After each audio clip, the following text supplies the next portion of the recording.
तो नमस्कार जी सभी को। तो आज की इस वीडियो में हम जानेंगे मानव धर्म में महान त्यागी बाबा जमदेव जी ने सेवकों को 12 साल के शुद्धिकरण के त्याग क्यों दिए हैं और सेवकों को किस तरह से इसका पालन करना चाहिए। तो आज के इस वीडियो में हम इसी पर चर्चा करेंगे। तो देखिए, महान त्यागी बाबा जमदेव जी ने बहुत कठिन परिश्रम एवं साधना कर एक भगवान की कृपा प्राप्त की और अपने परिवार के दुख दूर किए। अपने जैसे कई दीन दुखी पीड़ित लोगों के दुख दूर करने के लिए तत्व शब्द नियम के माध्यम से निस्वार्थ निष्काम भाव से बिना मूल्य यह कृपा हमें सौंपी।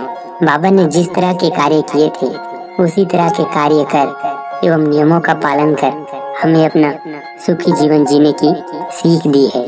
बाबा ने मानव धर्म की स्थापना कर मानवता पूर्वक कार्य करने के लिए बताया है। अपने कर्मों से दुखी होकर इधर उधर भटकने के बाद अंत में हमने इस मार्ग को अपनाया। प्रथम कुछ दिन पूर्ण समाधानी मिलने तक सादे कार्य किए।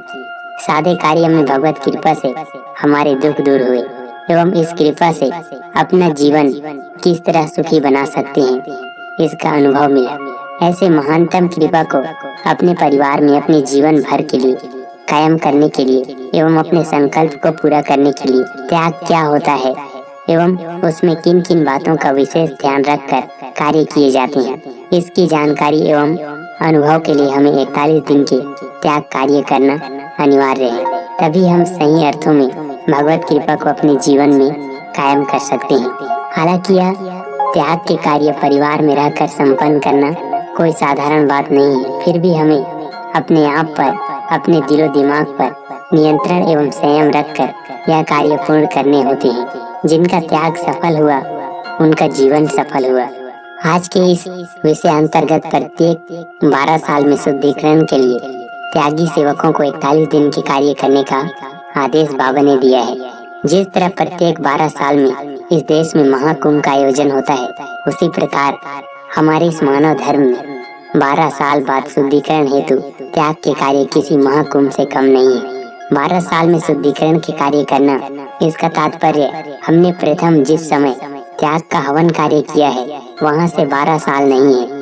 यह कार्य बाबा के आदेश अनुसार पिछली बार जब संपन्न हुए थे उसके बाद 12 साल में त्यागी सेवकों को संपन्न करना होता है। यह कार्य कब से प्रारंभ है और कब किए जाए इस संबंध में आदेश हमें मंडल से प्राप्त होता है। इस कार्य का समापन एक भगवान के वार्षिक प्रकट दिन यानी षष्ठी के दिन समाप्ति कर हवन कार्य संपन्न कर पूर्ण करते हैं। त्यागी सेवकों को त्याग के कार्य एक ही बार करना होता है। परिवार में किसी प्रकार के दुख या समस्या निर्माण होने पर केवल सादे कार्य किए जाते हैं। बाबा के आदेश अनुसार 12 साल में शुद्धिकरण हेतु त्याग के कार्य इसलिए किए जाते हैं कि इस कालावधि में सेवकों के परिवार में किसी न किसी प्रकार की जाने अनजाने गलतियां या भूल चूक होती है। सेवक मोह माया अहंकार में फंसकर कुछ गलत कर्म करते हैं। कभी क्रोधवश गलत शब्दों का उच्चारण कर दुख के पात्र बनते हैं। हमारे आचार विचार, कार्य व्यवहार या आचरण में कुछ गलतियां होती है। इनकी क्षमा मांगकर एवं कुछ सादे कार्य करने पर हमें समाधानी मिलती है। फिर भी हम मानव हैं, कुछ गलतियां या त्रुटियां रह ही जाती है जिन्हें हम समझ नहीं पाते अथवा उन पर हमारा ध्यान नहीं जाता। इसके अलावा हमारे परिवार में कुछ नए सदस्य या बच्चे आते हैं जिन्होंने त्याग नहीं किया है। उन्हें भी त्याग के कार्य कैसे किए जाते हैं एवं इसका महत्व जानने या अनुभव करने हेतु शुद्धिकरण के त्याग के कार्य करना चाहिए। इसीलिए बाबा ने त्यागी सेवकों को यह आदेश दिया है। इसके लिए अलग से किसी भी मार्गदर्शक से आदेश लेने की आवश्यकता नहीं है। 12 साल में शुद्धिकरण के त्याग कार्य भी उसी तरह संपन्न करना है जिस तरह प्रथम बार त्याग के कार्य संपन्न किए थे। उनमें से किसी भी नियमों में कोई भी शिथिलता नहीं है। किसी भी प्रकार की लापरवाही स्वीकार्य नहीं है। गलती होने पर सेवकों द्वारा कार्य खंडित करना चाहिए एवं इसकी जानकारी अपने मार्गदर्शक को देना चाहिए।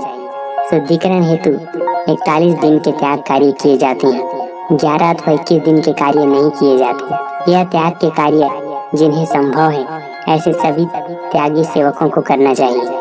अतः सेवकों को एक चीज, एक लक्ष्य से एक भगवान के कार्य कर तत्व शब्द नियम के अंतर्गत व्यवहार कर अपना जीवन सदैव सुखी समाधानी रहे, इस ओर विशेष ध्यान रखना चाहिए।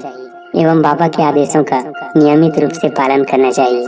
तभी हम सभी सेवकों का दुख दूर होगा और हमारी गृहस्थी आगे बढ़ेगी।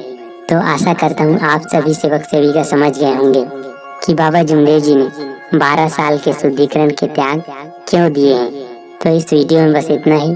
अगर इस वीडियो से आपको कुछ सीख मिला हो तो वीडियो को लाइक करें और ज़्यादा से ज़्यादा शेयर करें। और अगर आप चाहते हैं इसी तरह आपको परमात्मा से रिलेटेड नए नए वीडियो देखने और सुनने को मिलते रहे तो मेरे YouTube चैनल को सब्सक्राइब करके बेल आइकन को प्रेस करें। धन्यवाद।